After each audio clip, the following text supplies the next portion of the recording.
until 2011. There's a 5-year decline. Case-Shiller index fell 33%. And you know what happened to the banking system during the great financial crisis. So over in China, here in the U.S., by the way, housing manufacturing and housing production represents about 4% of our GDP. In China, it's around 20% of GDP. It's a big number. And Evergrande's the tip of the iceberg because there's $5 trillion in debt on the sector in China.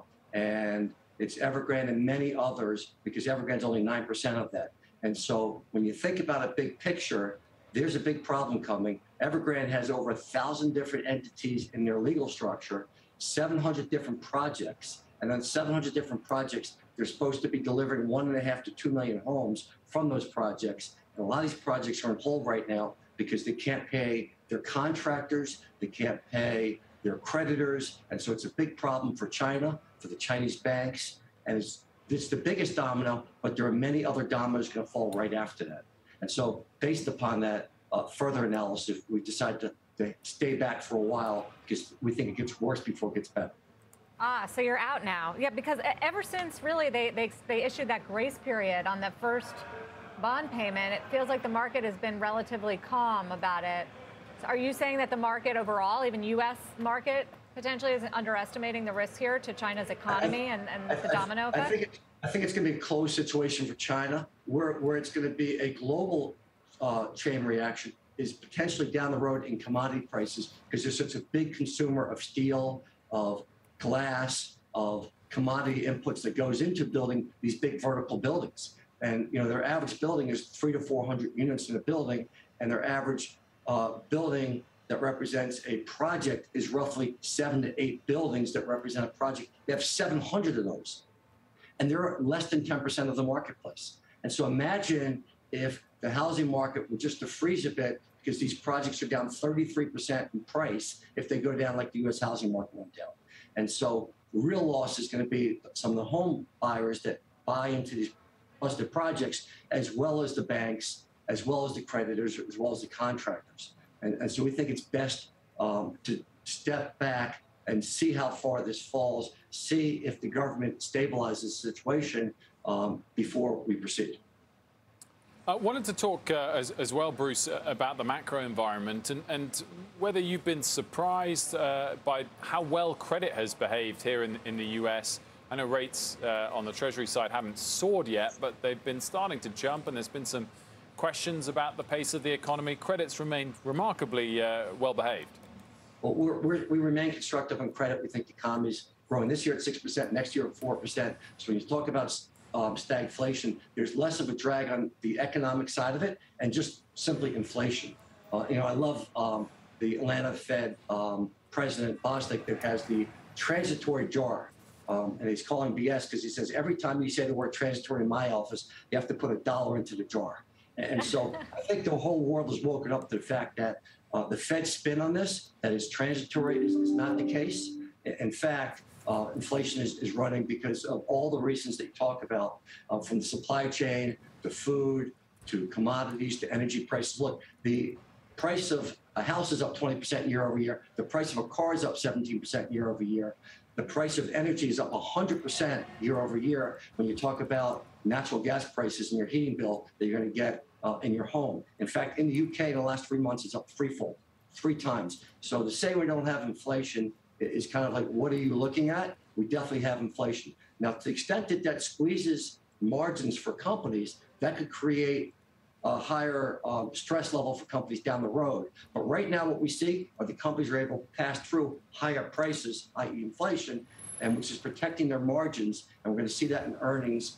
And for right now, default rates expect less than 2%, approaching 1% in the high yield leveraged loan market because there's so much money in the system. And that's just an important point. Since the beginning of 2020, since the crisis began in 2020, the U.S. money supply measured by M2 is up 40%. That is, our government has printed 40% more dollars outstanding than existed prior to last year.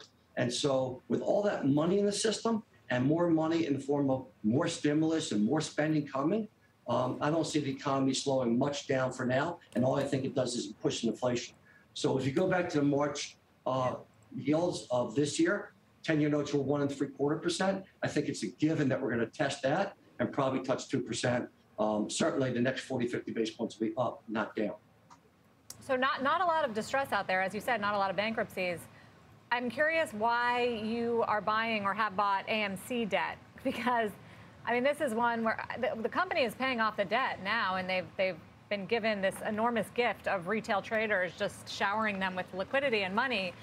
Is that why you're buying, or are you betting on the future of movie theaters? Well, first of all, I think you can talk about both. Let's talk about the technicals first. The technicals are that equity's trading around 38, which means a $20 billion market cap is about $5 billion of debt for the second liens. We own the second liens. We bought them in the high 70s. They trade at par. And this 12% PIK is becoming, in the days to come, a 10% current pay. And so with $2 billion of cash on their balance sheet and theaters really coming back, and they are coming back, we have a couple blockbuster movies coming that's been talked about in the news in these last couple of days. The IMAX CEO was on your show recently talking about this is the best theater sales for September, October that he's seen in 3 years. And so we think that the theater is not dead. The theater is live and going to come back. And we think AMC is going to break even in terms of their burn rate come the first quarter of next year. So those bonds, the 10% bonds, are trading at par. And we think it's cheap at par too, because anytime you get a 10% current pay in this market and actually get paid 10%, that's a pretty good rate. Bruce, very quickly, if you can, your view on Hertz. Hertz, we also think has a lot of value. We're a large shareholder in Hertz. We think it's about 40% too cheap, the equity. And when you look at Avis that trades at a 9 times EBITDA, we think our company right now, Hertz, is priced around 6.25, 6.5 times EBITDA. So it's around 2.5 turns, we think, too cheap. Next year, they're going to do probably $1.5 billion in bottom line in earnings. And that's 3 times where they were coming into COVID. And speaking about 3 times, also 3 times the margin. So it's a company based upon mobility. They have ability through technology to start delivering cars to your home or the location just in time, just like your Uber driver might. And you can take that car and leave. And we think it's a great business model. We also, by the way, behind Volkswagen, are the second largest shareholders in Europcar, which is now currently being bought by Volkswagen. And so we've had a big play on the resumption of travel and mobility and the rental car marketplace. Hertz in the United States, Europcar in Europe, been great investments for us. Bruce Richards, great to have you join us. Thanks so much. Thank you. They've also got Mark Fields in there as their interim CEO. Frequent guest on Closing Bell. Bruce Richards of Marathon there. Waystar Royco CEO Logan Roy making his return to Closing Bell, and he had some choice words for us as we pushed him on his company's succession issues.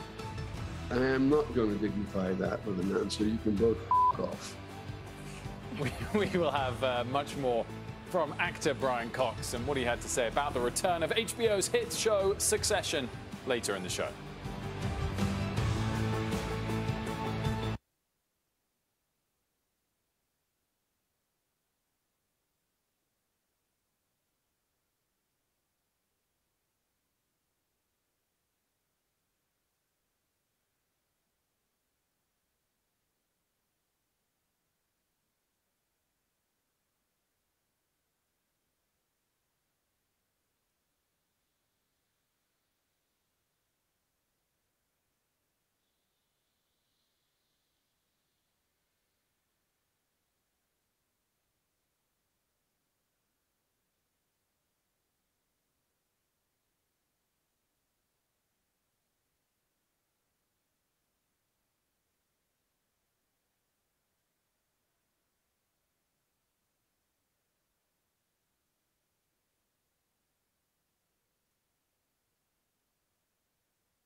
Welcome back. The HBO series Succession returns for a third season this Sunday.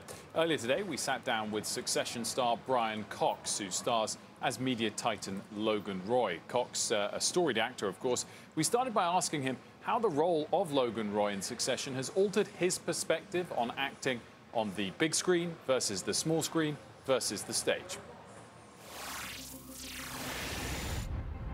The problem about theatre, especially as I'm getting older, it's, you know, one doesn't have the same amount of time, but I'd certainly like to have a go at some theatre before, you know, try and fit it into a crazy busy schedule.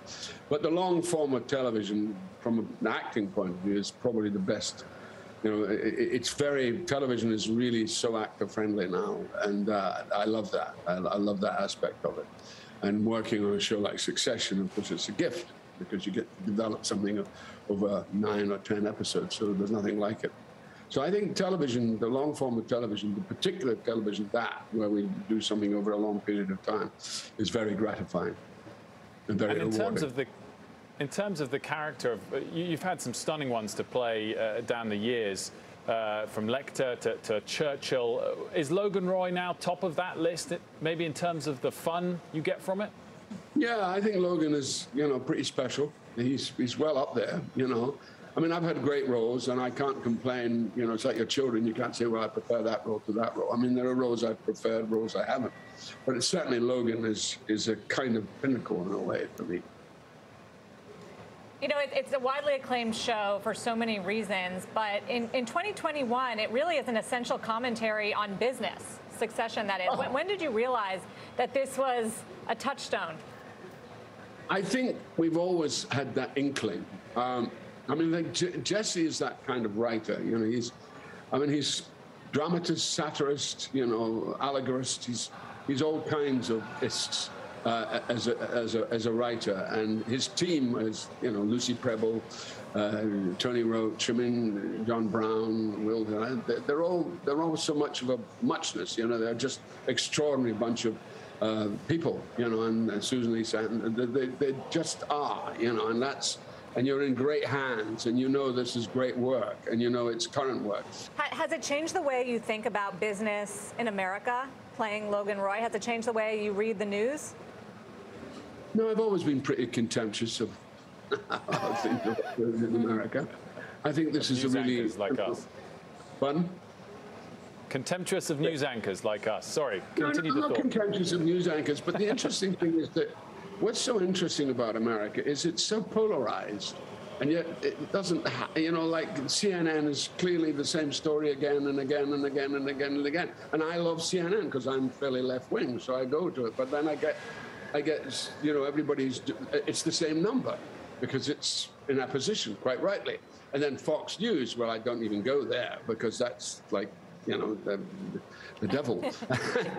But it's so interesting that back in the UK, there's more debate, there's more nuance in the news. It's not as cut and dry, you know, it's not as, but also I understand where it's coming from because this country desperately needs alignment. And so you can see why these channels have developed in the way they have. And from a Logan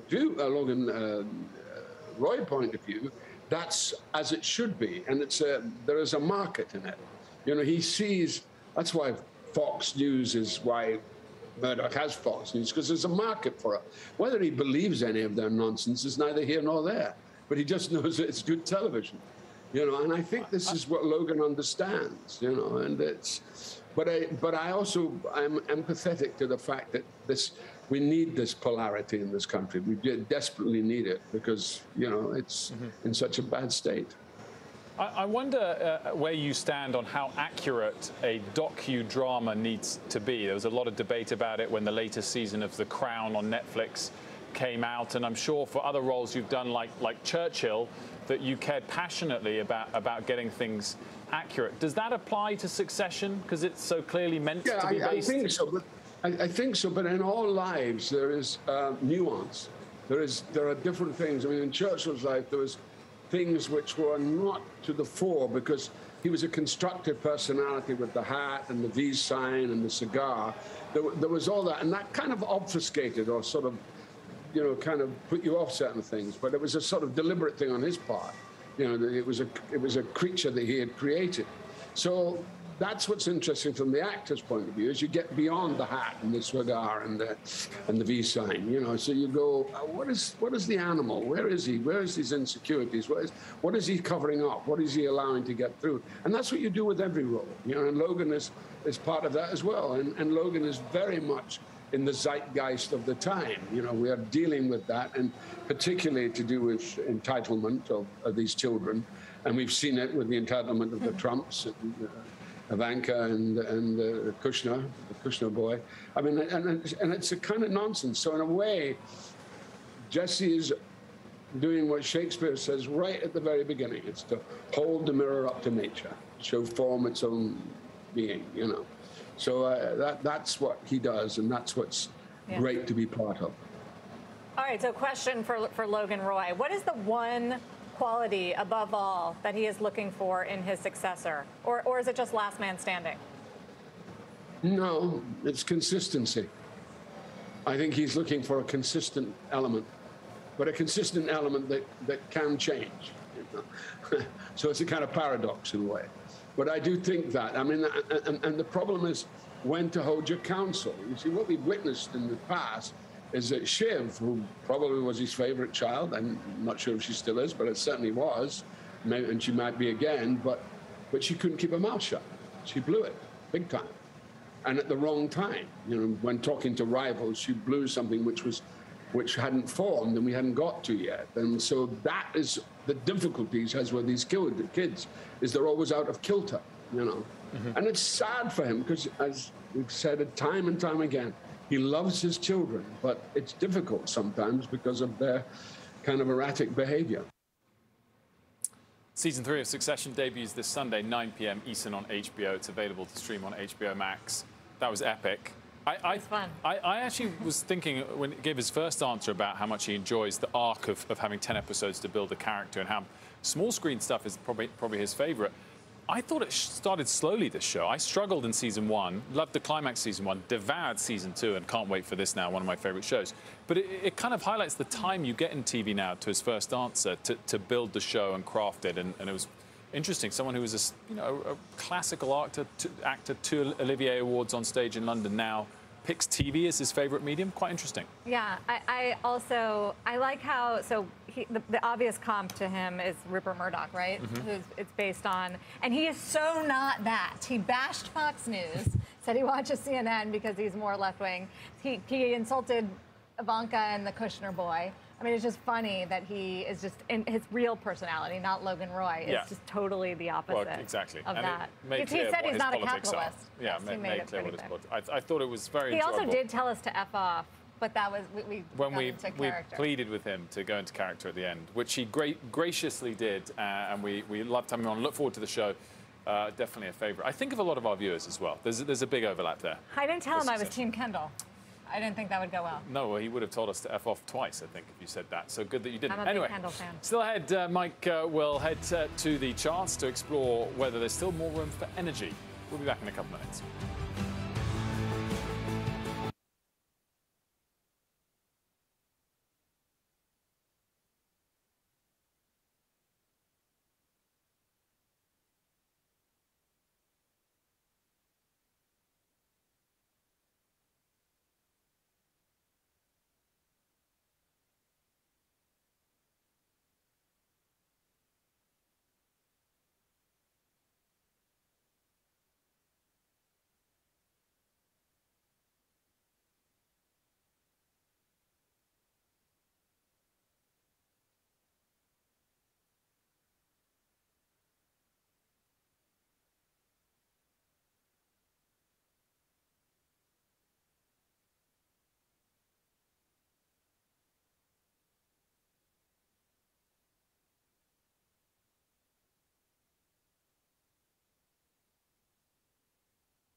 Welcome back. Time for a CNBC News update with Christina Partanevelos. Christina. Thank you, Wilf. And here is your CNBC News update at this hour. Air Force Airman Mark Gooch has been found guilty of murdering a Mennonite woman from New Mexico. The jury reached its verdict after less than a day of deliberation. The man was also found guilty of kidnapping Sasha Kraus. He faces life in prison on the murder charge. Near Norway's capital of Oslo, a man armed with bow and arrows has killed several people and injured others. The suspected attacker has been arrested. Police say he walked around the city as he shot arrows at people. Back here in the United States, the TSA says firearm confiscations this year are the highest since 2001, and that's with 3 months left to go in 2021. This year, weapons are being found in carry-on bags at twice the rate in 2019. And the Treasury Department is launching a new effort to study the financial impact of climate on households and communities. The project will focus on how historically disadvantaged people may be affected. Sarah, throw it back to you. Christina, thank you. Christina Partanevelos. Up next, big supply chain bottlenecks. Transportation Secretary Pete Buttigieg joins us next on how the administration is pushing to solve these issues plaguing so many businesses across the country right now. That's straight ahead.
President Biden hosting a virtual roundtable to address supply chain bottlenecks that are permeating all sectors of the economy right now.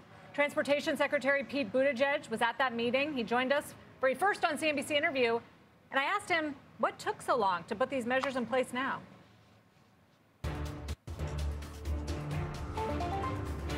Well, we've been working this issue from day one. The president signed an executive order on supply chains in February.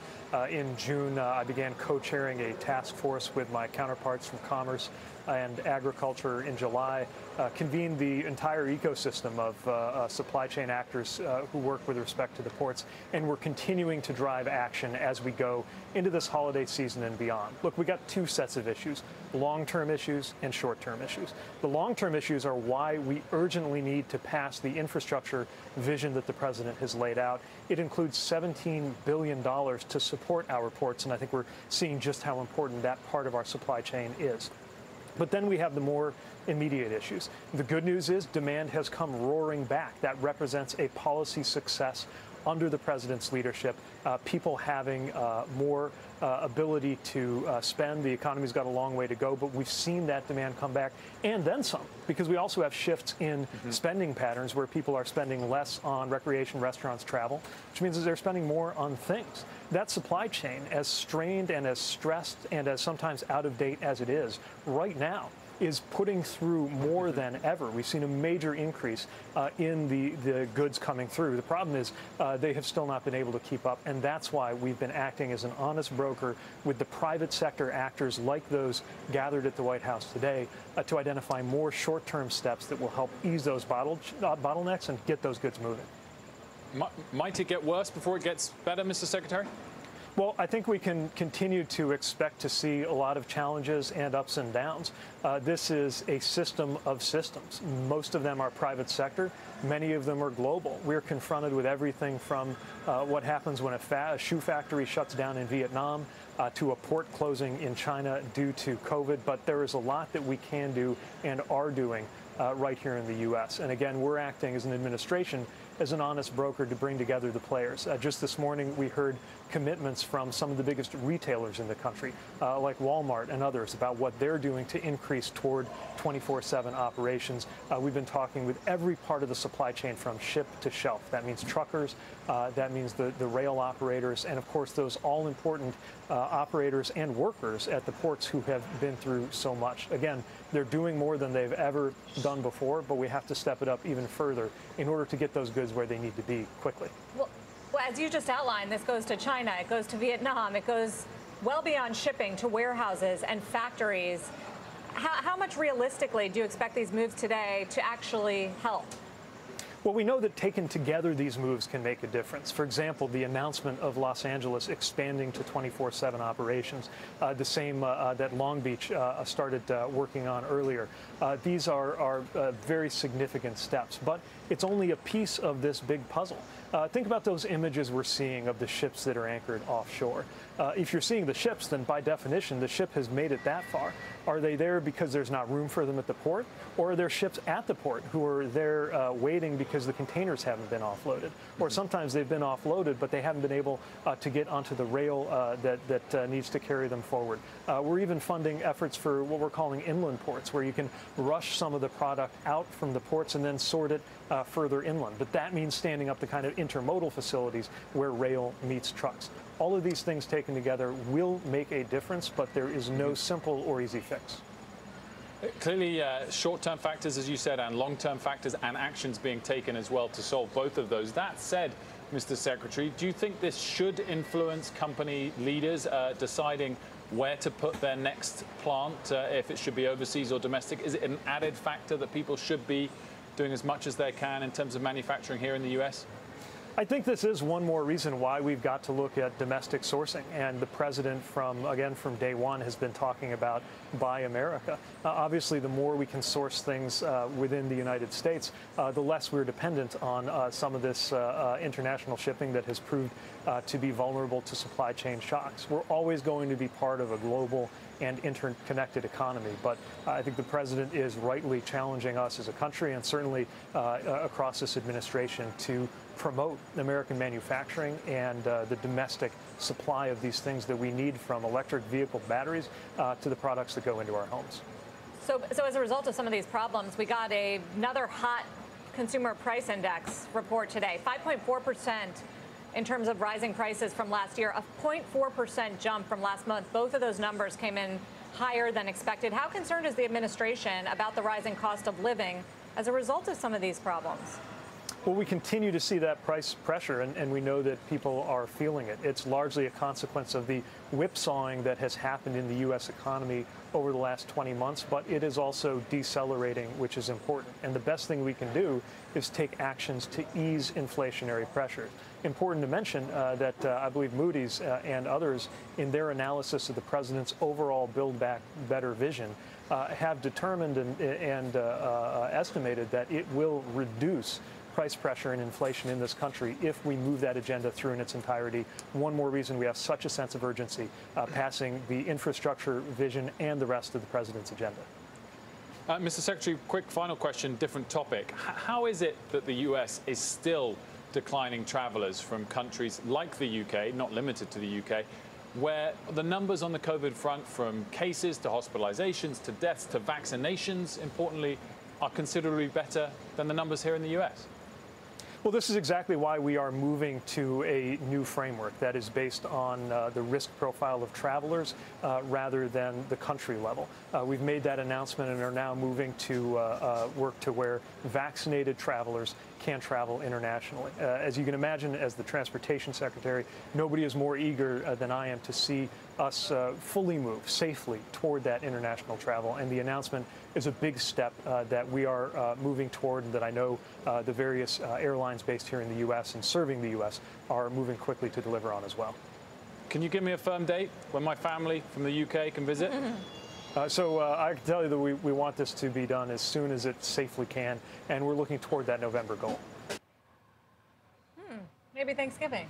Definitely Christmas. Was that a full commitment? I mean, the problem with it is it's moved a number of times. Look, as far as the supply chain measures, it was good of Transportation Secretary Pete Buttigieg to join us. The knock against them is that, A, they're a little late. We're heading into the holiday season already, where so many of these packages are already idled at sea or can't even get to sea. And so they should have done this 6 months ago, and that it's not enough. They are really putting it on the private sector. Ports of LA and Long Beach being open 24/7 certainly helps, but there's so many other issues and kinks in the system, like rail, for instance, and some of these duties that are still on some of the rail parts makes it harder to get the rail, that this is going to take a lot more to actually move the needle on some of these bottlenecks. Yeah, we'll have to see. I mean, as we heard as well from the likes of Jamie Dimon, everyone's aware of it. It's not perhaps new information, but, you know, even if it prolongs for 2 or 3 months, it does kind of really disrupt the holiday season. So fingers crossed these things work. Oil has been on a steady climb over the last month, and traders are getting bullish on the sector. But could that actually spell trouble for future gains? Mike Santoli breaking down the charts ahead. And it is Hispanic Heritage Month. All month long, we're spotlighting CNBC contributors, business leaders, and our own on-air anchors and reporters. Here's CNBC producer Patricia Martel. I'm a first-generation Mexican-American. My parents taught me to work hard and do a good job, but in the competitive corporate world, you need more than just hard work. You need to form your own personal committee of mentors, sponsors, and coaches that will help you navigate the playing field, check your blind spot, and position you for the next step, because nobody got ahead all by themselves.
Chart comes by way of Charles Schwab, shows you that the MSCI World Energy Index, that's the bottom line here, has not quite kept pace with what Brent crude has done. Last time Brent was up at these levels, of course, the stocks were at a higher level. Now, it's not that unusual for them to diverge a little bit when you get aggressive moves in the commodity. As a matter of fact, if these started at the same spot, you might have seen a similar gap there. Plus, non-OPEC production is below where it was back then. Costs are higher. So maybe there are explanations, but this argues at least that there's pretty decent fundamental support for the current move we've had in energy stocks. Short-term basis, more tactically, take a look at how trader sentiment with regard to crude oil looks right now. Ned Davis Research keeps the crowd sentiment poll on a lot of things, stocks, as well as some commodities. And you see it's gotten up into the extreme optimism zone. So here we are above 70%.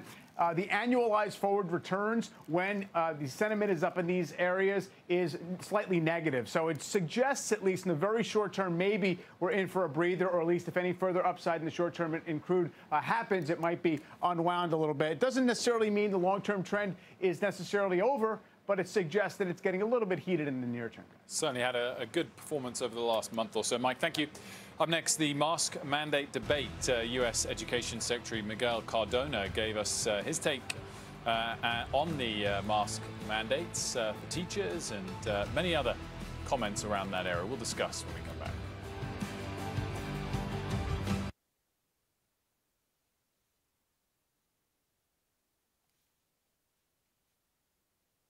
Earlier this week, Texas Governor Greg Abbott banned COVID-19 vaccine mandates by any entity in the state, including private businesses and schools. CNBC senior personal finance correspondent Sharon Epperson spoke to a member of the Biden administration about the impact that could have on the youngest amongst us. Sharon.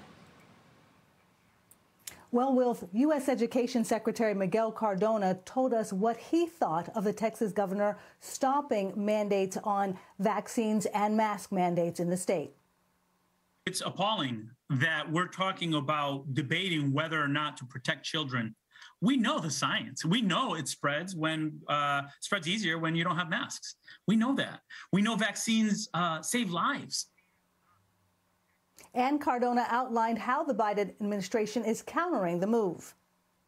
Our Office for Civil Rights is investigating how those actions could potentially be discriminating against students' rights to public education if they are medically vulnerable or fragile, or students with disabilities that are more likely to be hospitalized with COVID-19. And Cardona also outlined how many students are seeing higher hospitalizations when they have not had the vaccine or there has been a ban on mask mandates. You can hear a lot more about what the Education Secretary had to say about this topic, as well as the state of financial education, by going to cnbc.com/investinYou. Back to you. Sharon, thanks so much. Much appreciated. Looking ahead, we've got a slew of big banks reporting tomorrow. Bank of America, Citigroup, Morgan Stanley and Wells Fargo all on deck. Not often you get all four big ones on one day. Don't miss, by the way, Jim Cramer's interview with Morgan Stanley CEO James Gorman tomorrow at 9 a.m. Eastern Time. We look forward to that immensely. And on Closing Bell, we'll be joined by Wells Fargo's CFO, Mike Santomassimo. Lots to discuss and wait for tomorrow on the banks. And, I mean, again, it seems like capital markets probably will do well again, and then individual stock specifics will matter. Guides on costs was a factor today for JP Morgan, and guides on hopes for net interest income. And you've got, but all spread there from a Morgan Stanley on one end or Bank of America very rate sensitive on the other end. You do wonder today how much the reaction after JP Morgan's numbers was also influenced by the fact that you had 10-year yields compressed and they gave up some of their recent gains. So you don't know if it was purely a reaction to those numbers. Also having all four of these big ones on one day, it kind of gets you away from that dynamic where expectations are set by one and then they're kind of countered by the next one. But capital markets, I would imagine sometimes that feels like a zero-sum game. Not everybody caught it right. But yeah, it'll be interesting. And I think everyone's welcoming this moment where company-specific stuff matters more. It's not just about the macro and the technicals and the levels and yields. And we can, start to get name by name, although the macro still matters a lot. The market now pushed up a Fed rate hike to September 2022.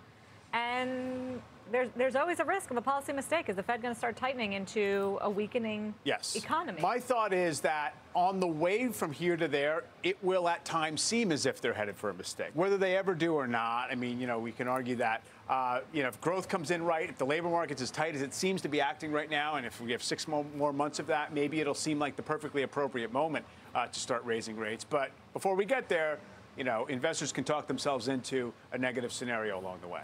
JP Morgan closed down 2.6%. How will the other banks fare? We will see early tomorrow morning. Broader markets, though, just positive today. That does it for Closing Bell. Thanks so much for watching. Fast Money starts right now.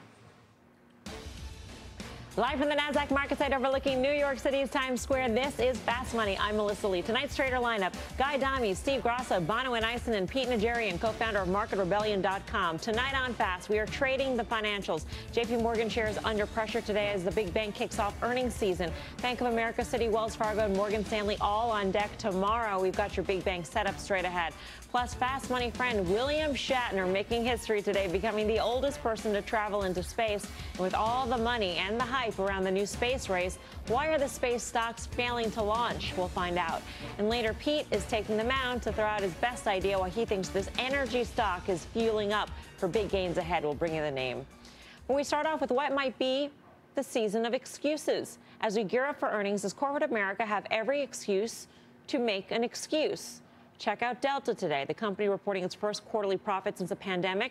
But the stock fell more than 5% because Delta warned rising fuel prices will likely lead to a loss in the coming quarter. Then there was FedEx. We heard from them 3 weeks ago, the shipping giant saying labor shortage will cost them $450 million last quarter. Nike also playing the blame game, the retail giant cutting guidance late last month due to ongoing supply chain issues. So with markets just 4% away from all-time highs, are we actually prepared for all the excuses in what could end up being a season of disappointment? Guy, what do you say? You know what they say about excuses, Mel? I hope you know, because I'm not going to say it here on this family show this evening.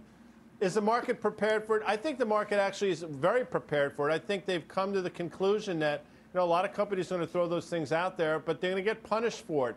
You know, Bill Parcells, and Pete knows this, as this Bono and Steve, he famously said, you are what your record says you are. So if you're 4-12, as much as you think you should be 12-4, that's what you are. And in the case of FedEx, as much as I'd like to think this is a $350 stock, it's currently trading $225. My point is this, you know, companies can come out and say these things, and this is what's affecting them. I think the market has realized that they're the have and the have-nots right now, and names that are going to use excuses like that will be punished, and others that can see through it and push through it and figure out a way to get to the other side are going to be rewarded.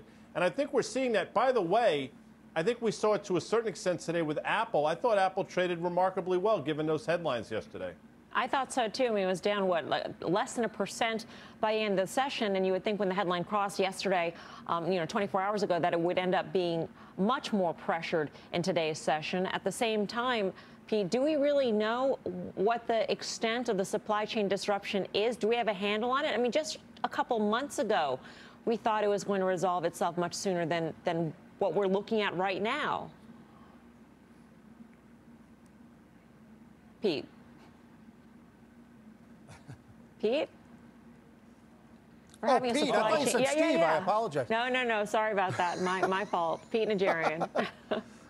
No. Sorry about that, Mel. Yeah, you know, I think it's really interesting, Mel. When we look at this, you know, those excuses are very legitimate excuses, I think, when we talk about supply chain specifically, because, yes, that was supposed to be getting loosened up a little bit. It wasn't loosening up, and it still hasn't loosened up. And now the president has this working 24/7, and that should actually start to loosen things up a little bit more, and then we start to catch up. I don't know that I view those as excuses as much as, you know, it's easy to say, well, you know, you can blame this, you can blame that. I think it's very legitimate, but it's how we determine what those companies are and how well are they navigating through a lot of what they've got to deal with right now, whether it's supply chain or labor or whatever it might be. Obviously, the Delta variant was hanging around for a little while. Now that seems to be subsided pretty well. So there's a lot of different reasons why I think much of this was priced in, because of the fact that a lot of people have been seeing this. Now, when we get these earnings results, I think we're going to find out a lot more about who's really good, who's really navigating this well, and who's not. And that, I think, is going to be something that's going to play out over the next month and a half or two as we get all these earnings. And I think it's going to be pretty exciting. I think in most cases, though, I think we are seeing a lot of companies that legitimately have had issues, but they're giving us what their forecast looks like. And I think in most cases, other than Delta today, it looks pretty good. Yeah, I wanted to say about the using the term excuse. We didn't pick that word because we felt that some excuses would be not legitimate. We're just saying excuse as a reason to take earnings down, a reason to pull back guidance, Steve. And so for a company, even if they're the best company in the world with the greatest clarity on supply chain that they think they have, do they really know? I mean, nobody really knows. And so I guess what we're saying is, you know, is there any reason to go out and stick your neck out there and give really great guidance when things are, in fact, uncertain? I mean, that's what Apple showed us. Regardless of how the stock traded today, it shows us that we don't really know who is susceptible. I agree. And to Guy's point, I think it was, I think it's opinions, Guy, is the saying, not excuses, but I could be wrong. So tweet at me, Guy, on that. So, but Melissa, it's human nature, right? I have 4 kids. They all have excuses. I have excuses. You're going to take them, right? You're going to take any excuse that you could possibly take. But what I will say is that the earnings bar is much lower than last time around. So what do you want to do with that? I would guess that you want to be a buyer of the market. And when you intro the show, you came up with 4% from all-time highs. We're also 4% from the 200-day moving average. Backtrack. Technicals. If people wanted us to sell from the all-time highs off 10% to feel good about an entry level, that's where we get into that, you know, is this a good buying point or do we have to wait? It's my opinion, we're going to have a choppy October. Seasonality, we've seen that before, seen that as long as I've been in the business. Then I think we're going to run right back to all-time highs, or all-time highs, I should say, in November and in December. I think that you're trying to hold the beach ball underwater right now. Rates are not aggressively high. I think the market will be bought. Bonawyn, do you think that's what the market setup is into year end? And how are you preparing yourself for the conference calls? And we don't have much clarity on the chip shortage, and we think it could be better in 6 months, or, you know, whatever they're going to say.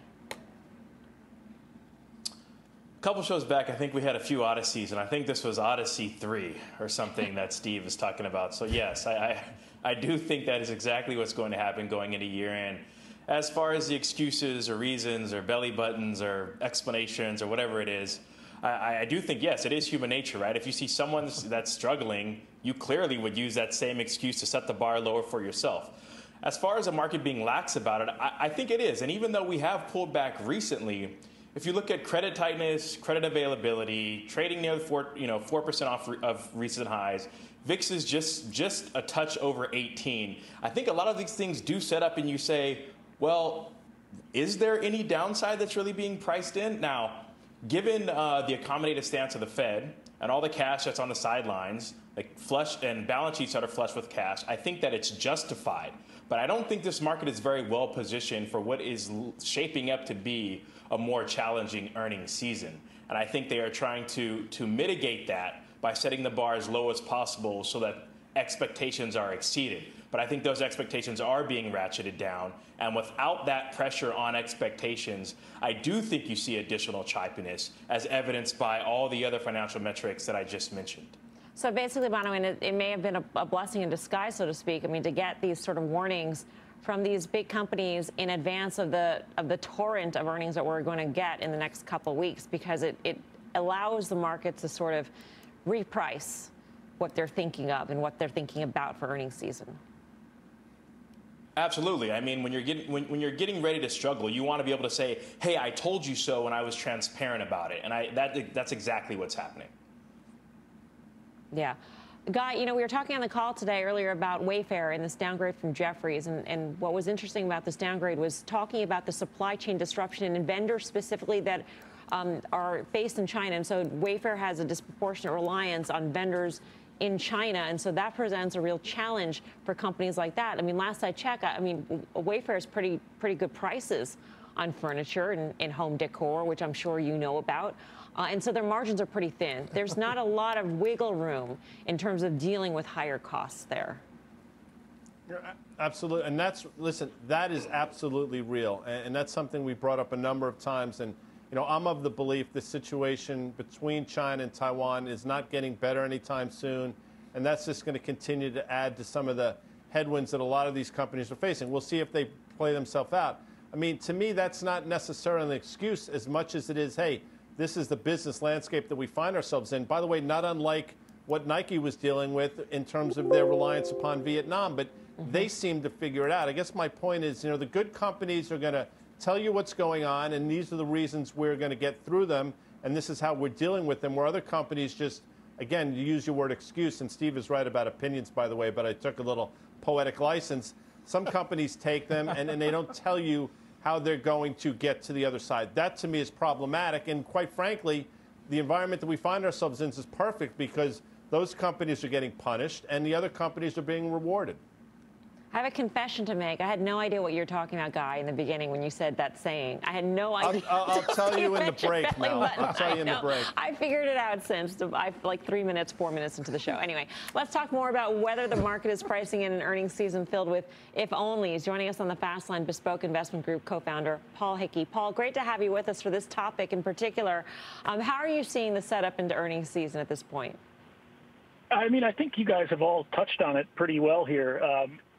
You look at where expectations are in this earnings season versus the last 5 earnings seasons. Analyst revisions heading into this earnings season are pretty much evenly split between upward and downward revisions.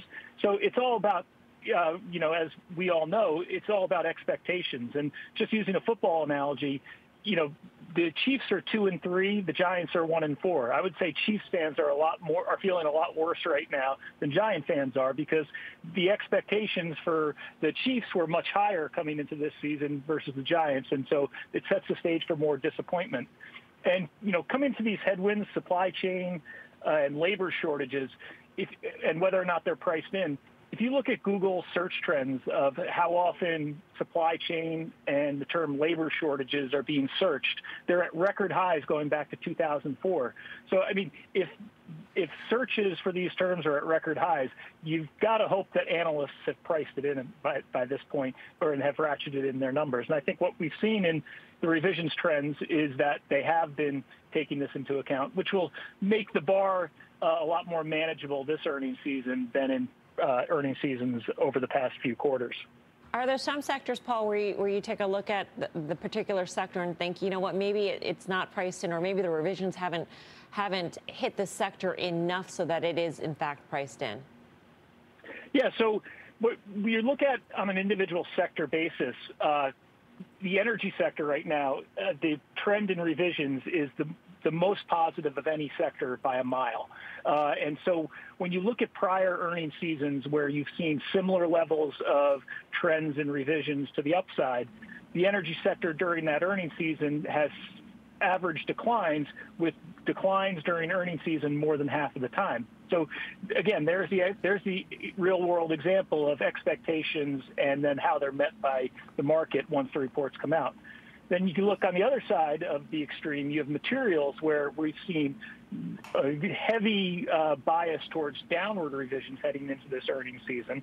And what we've seen when you see revisions trends this negative or more negative heading into the earnings reporting period, the sector tends to do pretty well during earnings season with gains more than 3/4 of the time. So again, there the bar is set low. And just as far as the broader market and how we're going to see reactions to earnings this earnings season, we have had some companies report already. So we've had about 50 companies in the S&P 1500 report earnings over the last month. And on the day of these companies reported, on average, they've seen a modest gain in reaction to their earnings, with gains about half of the time. So it's nothing real positive, but it's nothing negative either. So it's more of a draw.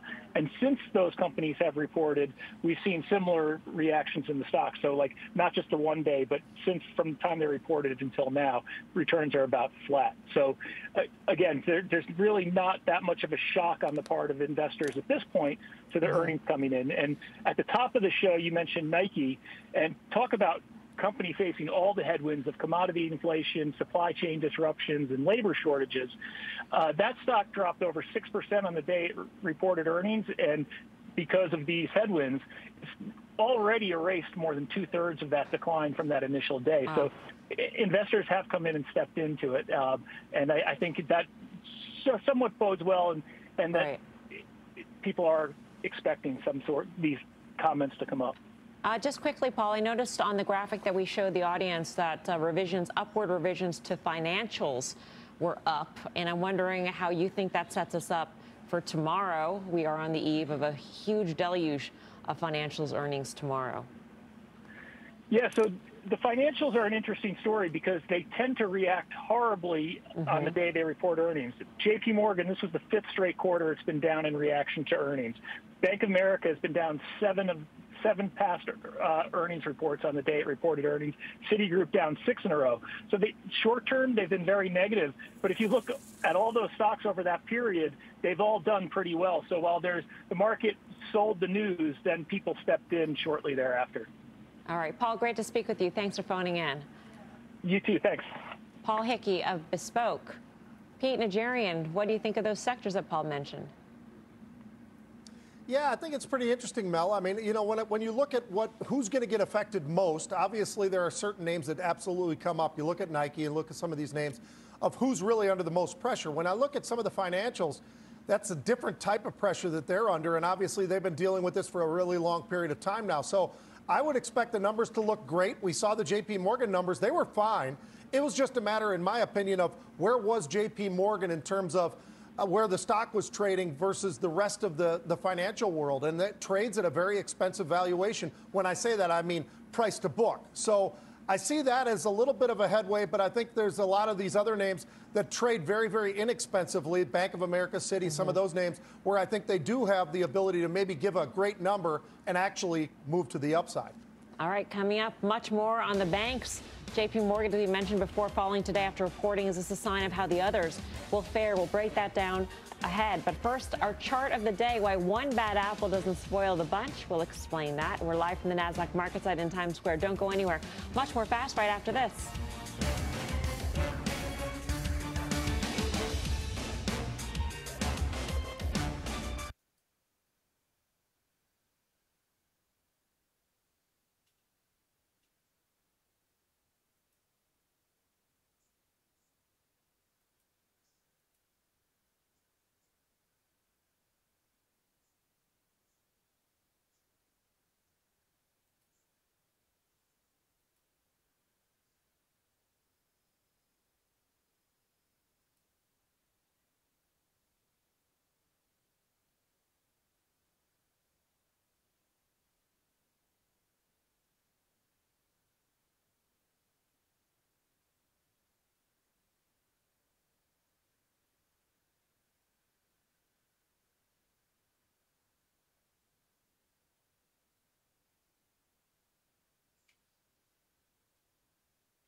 Welcome back to Fast Money. Apple suppliers remaining under pressure today following reports that the tech giant is planning to slash iPhone production.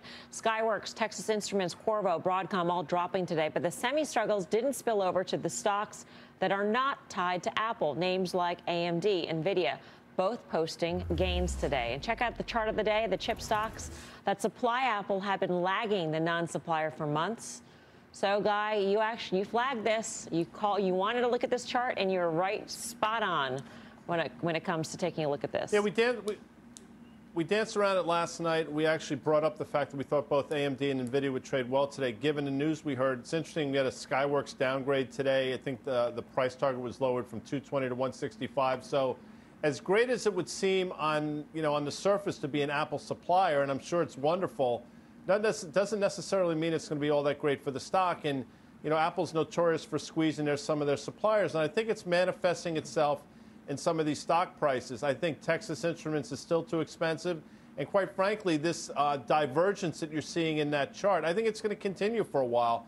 I think both AMD and Nvidia are going to continue to grind higher, where the rest of these names, the other four you mentioned, are going to go sideways to slightly low over the next few months. Is that how you want to look at the chip world, Bonawyn? You don't want to be in the suppliers, you want to be in the others?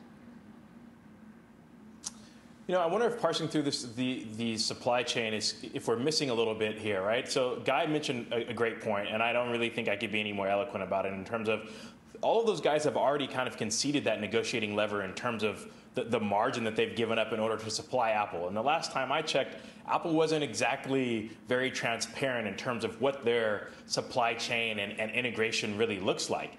I mean, iPhone sales are about 50% of Apple's revenue. So who am I looking at? I mean, Apple. And I don't really understand why that stock hasn't traded off a little bit more on the back of this news. I do expect AMD and Nvidia to outperform, but for different reasons. I think Nvidia has been top in class, same with AMD for some time, and you've seen it across the board at the expense of Intel and some of the others.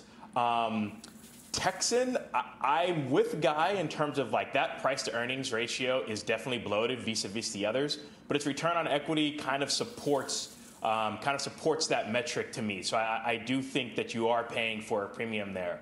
Honestly, I would be waiting to get back into Apple. That I want to see how that stock trades, and I'd be looking squarely on them vis-a-vis the suppliers. Sounds like Bonawyn, Steve, thinks that there's more downside here for Apple. What do you think? Yeah, he does. I'm actually in Apple. I feel pretty good about Apple, and the reason why I don't think it's sold off is the 53 or 54 billion in services. So they're focusing on that, even though he is correct on the iPhone numbers. Nvidia is up 60% year to date. That one backed off. It seems to have bounced off. I think it's a 100-day moving average. So AMD and Nvidia are in the gaming chip sector, as everyone on the show knows. So I think that has more to do with that. Those are the tailwinds. AMD released a new chip, Raytheon RX 6600 for all you geeks out there today. And I think that was a huge tailwind for the stock on a granular level. But I love Texan.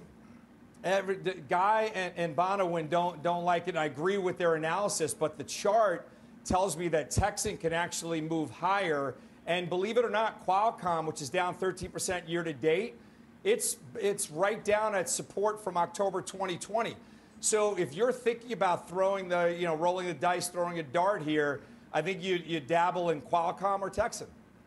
All right. Well, Cramer is sticking by one Apple supplier despite reports of iPhone production cuts. Find out which one by signing up for the CNBC Investing Club newsletter. Head over to cnbc.com/investing club or use the QR code on the side of your screen. Well, we are just getting started here on Fast Money. Here's what's coming up next. Big bank earnings are underway. JP Morgan in the books. So how will the other financials fare? The traders are checking the balance on this group next. Plus, our own Pete Najarian is getting ready to throw some heat with a fast pitch. The energy name he says is primed to pump higher. We've got that and a lot more when Fast Money returns.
Welcome back to Fast Money. Check out shares of JP Morgan. The stock falling today as the big banks kicked off earnings season with a beat, reported a $1.5 billion boost from better than expected loan losses. CEO Jamie Dimon said the quarter was strong despite negative economic impact from the Delta variant and supply chain disruptions.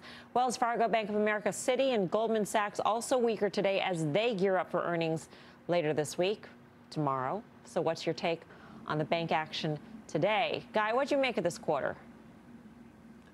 I thought the quarter was fine. There's nothing wrong at all with the quarter. We've talked about banks now for a while. Karen's been discussing the setup, and she's right. And we've pointed out, I think correctly, that you go back over the last couple of years, J.P. Morgan reports, and I would say 90% of the time, the knee-jerk reaction is the stock sells off. You saw that today. I'll say again, I think there's a very good chance we're going to be trading north of the all-time high in the next few weeks. So I think the quarter's fine. I don't think there are any surprises.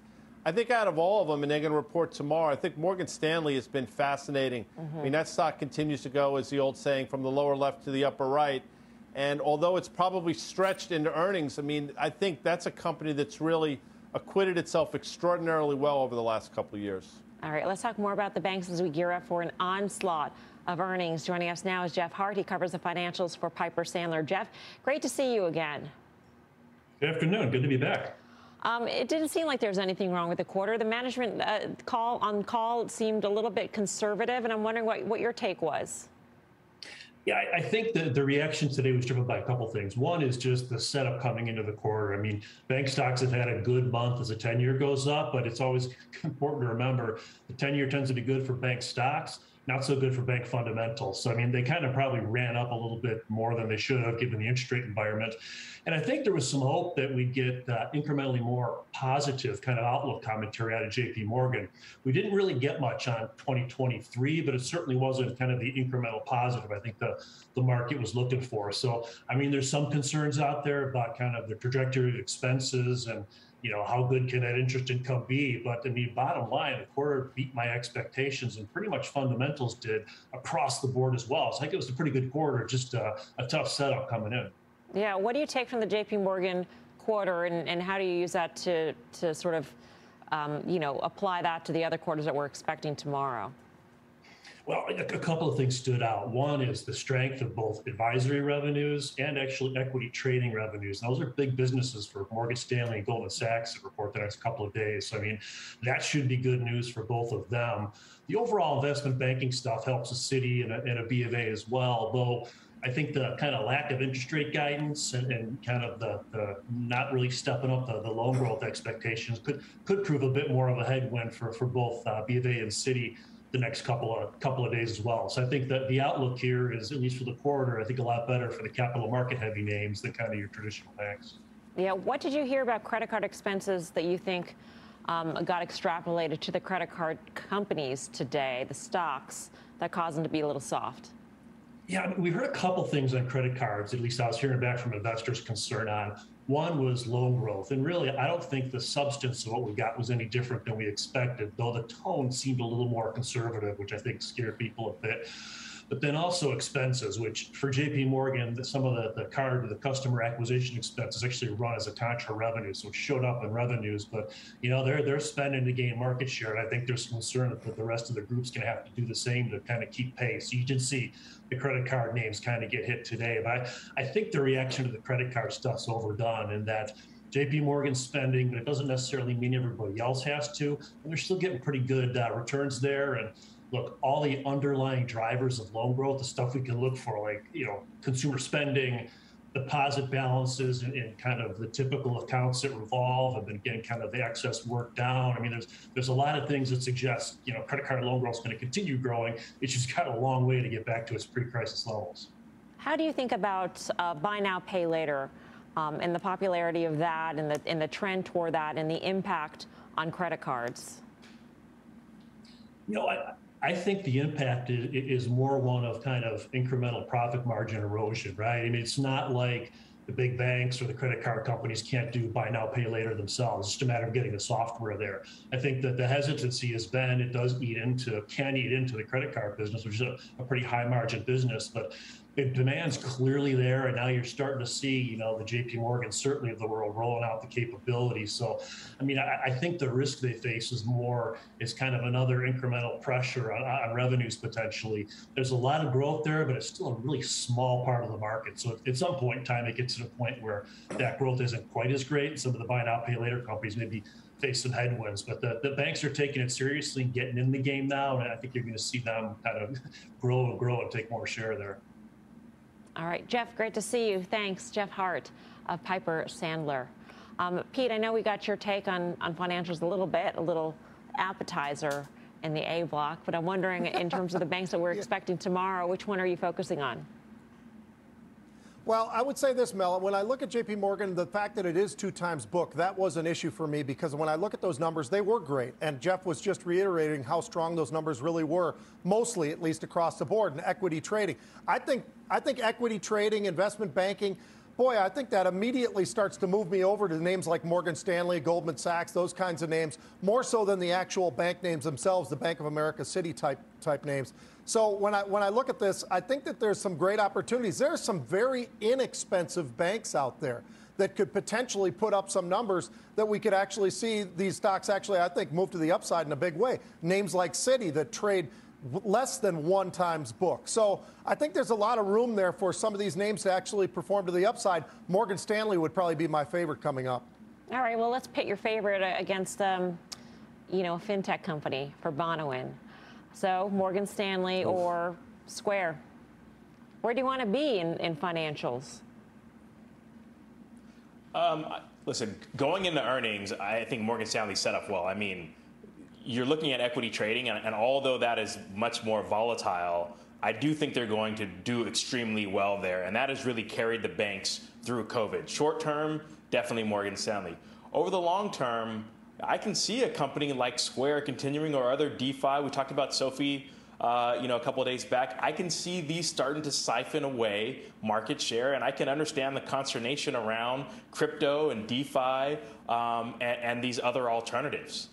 So yeah, I think you need to have a little bit of both. Short term, definitely do what's more stable and what's a proven commodity, but I think you should be diversifying, and the consumer is showing you just that. Look at the consumer trends. They're involved in these fintech companies.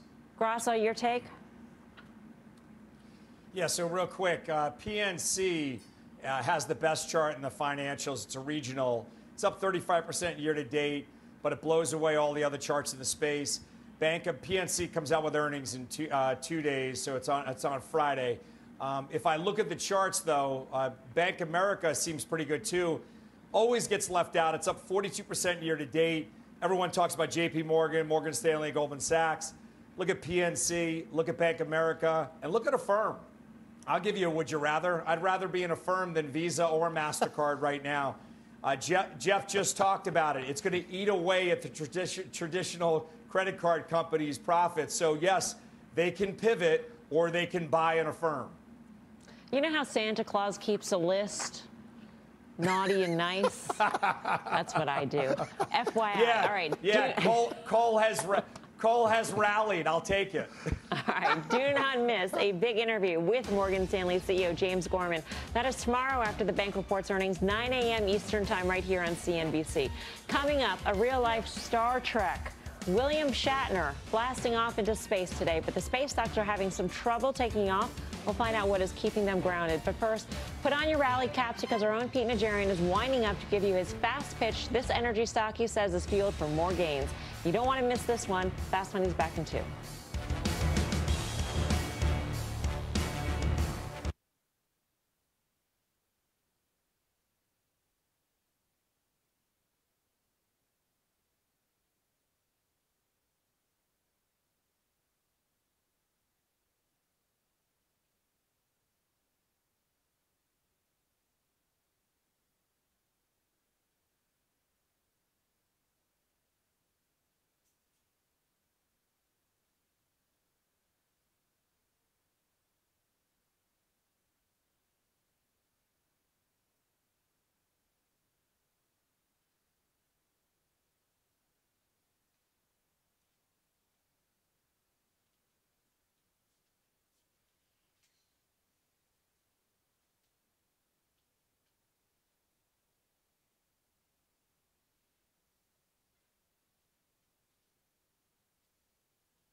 Welcome back to Fast Money. Check out this energy stock. It is up more than 30% this year, and Pete says this name is about to pump even higher. He's stepping up to the plate today to deliver a fast pitch. So, Pete, take it away.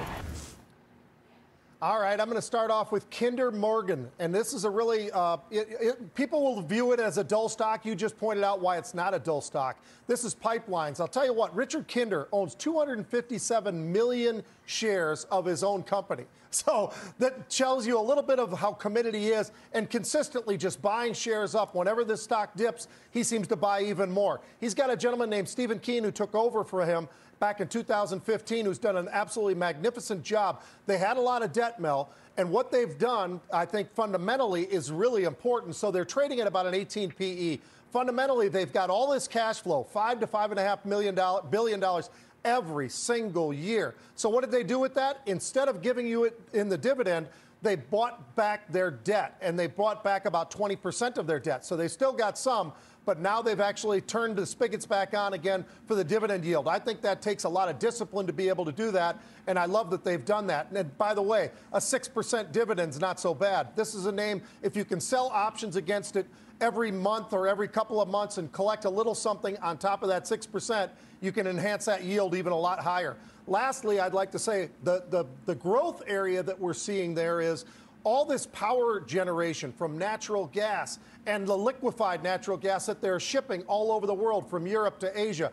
This is a booming industry for them. They've got incredible demand, and they continue to have those pipes moving that around. I really like this stock. I think it can get back into the 20s in the not-too-distant future. Steve, you got a question for Pete.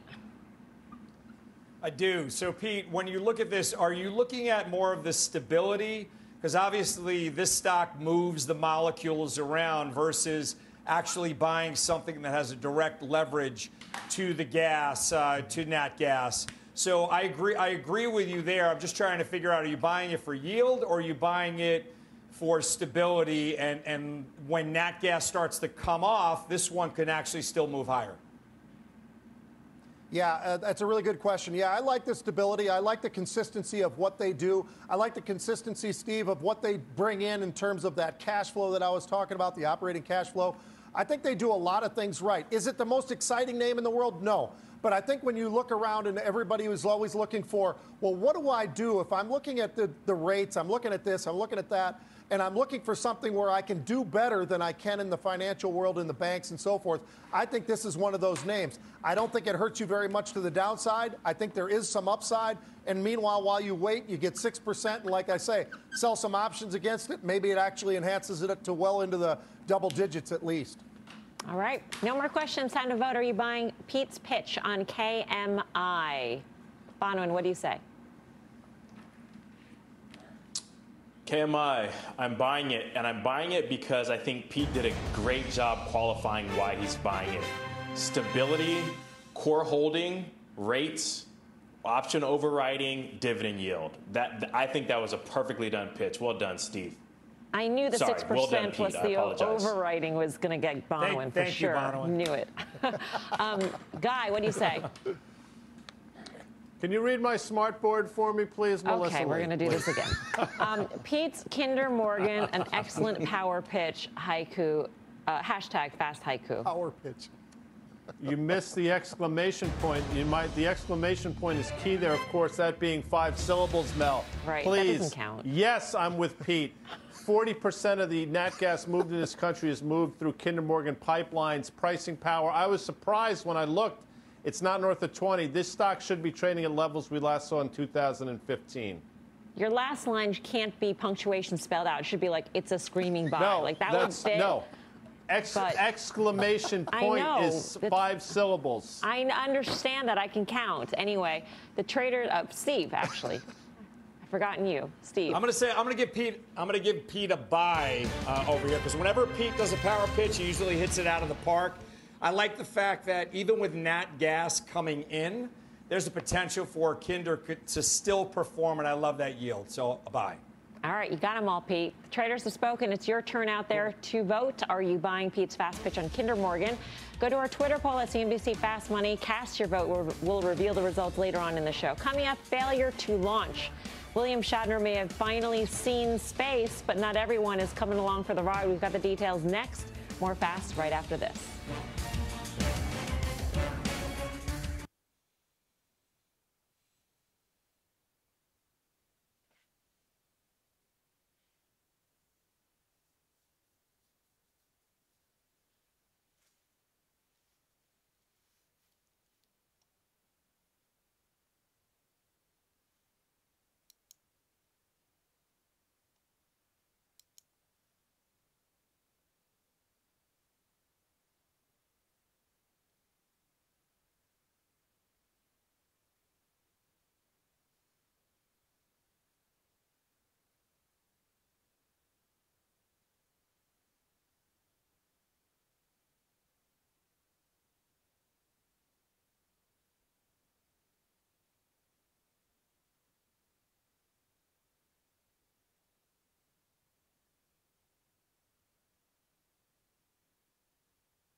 Welcome back to Fast Money. A huge day for Trekkies and William Shatner, I guess. The Star Trek actor blasting off into space today in a Blue Origin rocket. Shatner is now the oldest person to reach outer space. But while Captain Kirk fulfilled his lifelong dream, the space stocks remain grounded. Big players like Rocket Lab, Astrospace, even Virgin Galactic all down over the past month. Grasso, you're in Virgin, so I'm wondering what you make of this action. Yeah, I still think that it's the bigger picture is growth versus value. And these are seen as the ultimate growth stocks because when you watch the event today, you notice a handful of people that are in the actual vehicle that gets you into outer space. So you have to do the math. Is there real money to be made here? And eventually there will be. I'm still in Virgin Galactic, but this is the ultimate growth space, literally. So you have to sort of, hold it, put it in that, what does BK say, top draw? You have to put it in the top draw and see maybe what you're going to look like in 2 to 5 years. This stock, I bought at 15, traded up to 60. It's down around the mid-20s right now. I think it has tremendous upside. I'm still there. Is it time to put it in your top drawer, Pete? Because you put it in your top drawer, it takes up space, and you can't put something else in your top drawer. Especially if you have to have it in your top drawer for that long. Mel, I got to tell you, and this is totally the truth. Steve talked me into this stock, actually, and really? I wasn't on the show that night. I happened to be watching, and he talked me into it. I've been there ever since. And part of the reason I like the stock, not only like it, I think I love it. I'm almost married to it like my wife. I mean, it's terrible. But here's why I like it so much. I can sell premium, and I know Bonawyn can understand this because he's a big option guy as well. So the override idea, Bonawyn, this is great because I can literally collect $2 a month, which obviously at the end of the year, that's $24, right? I can sell options $2 every month. I've done that since I bought it in June of 2020. And now I own the stock virtually for free because of all that collection of premium over time. So I love this stock. I'll continue to do this, and I just have to manage that throughout the time or whatever. But I do think eventually these stocks will start to take off literally again, and I think there's room. If it gets to 50 again, I'll still hold on to it. Loopy might actually be watching. I don't know how she'll feel about that. I know. That was a mistake. That was a mistake. That was a huge mistake. Guy, when I heard William Shatner was going up in space, I thought of you because of your fast money moniker, not because he's the oldest guy in space, because of your fast money. He used to be known as the negotiator, which he was known as for some time as well. Yeah, we've actually chatted about that from time to time. Listen, William Shatner, I happen to know, he's a huge Fast Money fan, and I know he was all emotional today after the flight. Good for him.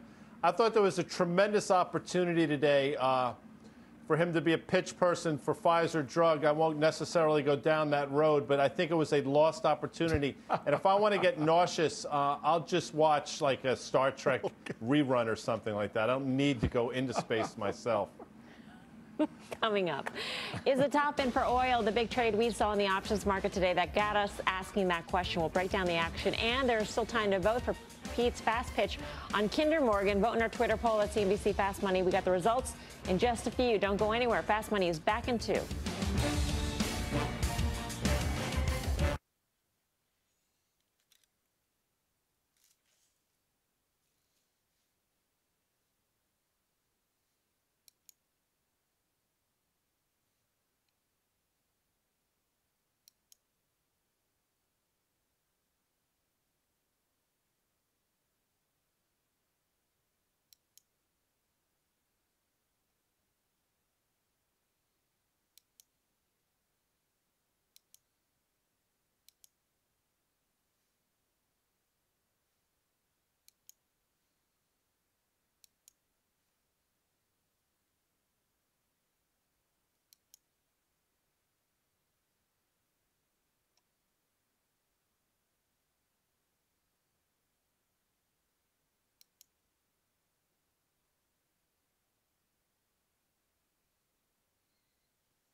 Welcome back. Here's a sneak peek at the Cramer Cam. Jim is talking with the CEO of Okta. You can watch that full interview top of the hour on Mad Money.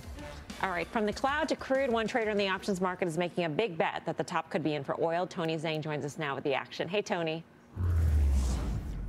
Hey, Melissa. Yeah, that's exactly right. We saw a huge trade in ExxonMobil across the tape here today. Now, Exxon doesn't trade. Exxon trades very actively. About 90,000 contracts a day is traded, but today about 100,000, a little over 100,000 traded. But 25% of today's volume was in a single trade, where a trader sold 26,645 contracts of the December 65 calls for about $1.01 per share. Now, this is likely a call option that was sold against an equity position rather than an outright naked call, collecting about $2.7 million in premium, about 1.6% of the stock's value. And this is really a trade that expresses a view that they think that there's limited upside here in ExxonMobil and perhaps also a limited upside in oil prices as well. And just to put this into perspective, if these calls were sold against an equity position, that equity position is worth about $162 million as of today's close. So certainly a lot of weight behind this particular trade. Guy, what do you think of Exxon? ConocoPhillips got downgraded by Goldman Sachs earlier this week to neutral. They had a huge run. They took money off the table. Exxon's in a similar camp. I mean, I actually understand this trade. If they're going to earn that kind of premium, Pete can speak to this. It's probably worth a shot in earnings at the end of the month. What I think about energy, though, I don't think the trade is over at all. I think it's taking a pause. And, oh, by the way, just look at the way some of these oil services names traded at the end of the day. Both Halliburton and Schlumberger, which were down early, all closed around unchanged. So I still think we're in middle innings of the energy trade. Right. Exxon, though, is not going to give you that leverage, that same leverage, Steve, as some of the other ones. Yeah, it's not, but it's almost the Kinder trade that Pete had. It's going to give you the stability that you're looking for. And when you're playing this, who wants to guess around whether they're buying E&Ps or whether they're buying refiners? Who's leveraged? Who's not leveraged? So at the end of the day, I think we have an administration that wants to limit supply of fossil fuels. That equals one thing and one thing only to me: higher prices. So I think the entire space, the entire sector can move higher. All right. Tony, thank you. For more options action, be sure to tune into the full show. That is Friday, 5:30 p.m. Eastern Time. Up next, well, Pete's poll results. You can still vote, though. You got a couple minutes. Kinder Morgan is the name. Head on over to the Twitter poll at CNBC Fast Money, and we have the results and your final trades up next.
Big interview coming your way tomorrow. Walgreens CEO Roz Brewer sitting down with us exclusively after earnings. Be sure to catch it 7 a.m. Eastern time right here on CNBC. All right, time to find out if the viewers at home were buying Pete's fast pitch on Kinder Morgan.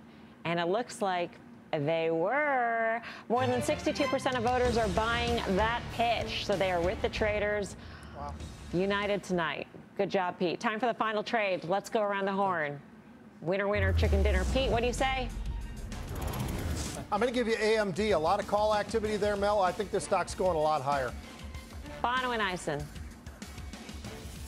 $80 support, Peloton, PTO win. Steve Grasso.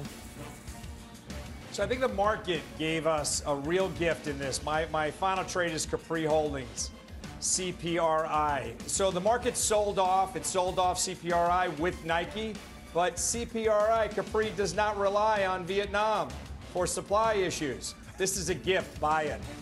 All right. Guy Adami. Mel, I know you're a huge hockey fan. I want your input on this. If you a yes or no will suffice. You know, Rangers Caps tonight. Do you think they're going to drop early with Tom Wilson? Or do you think they'll wait for a more opportune time later in the game? Early, for sure. Yeah, you know what, Mel? It's incredible. I mean, if you didn't do CNBC, you should be doing ESPN. PayPal in earnings next week, sister. Mad Money starts right now.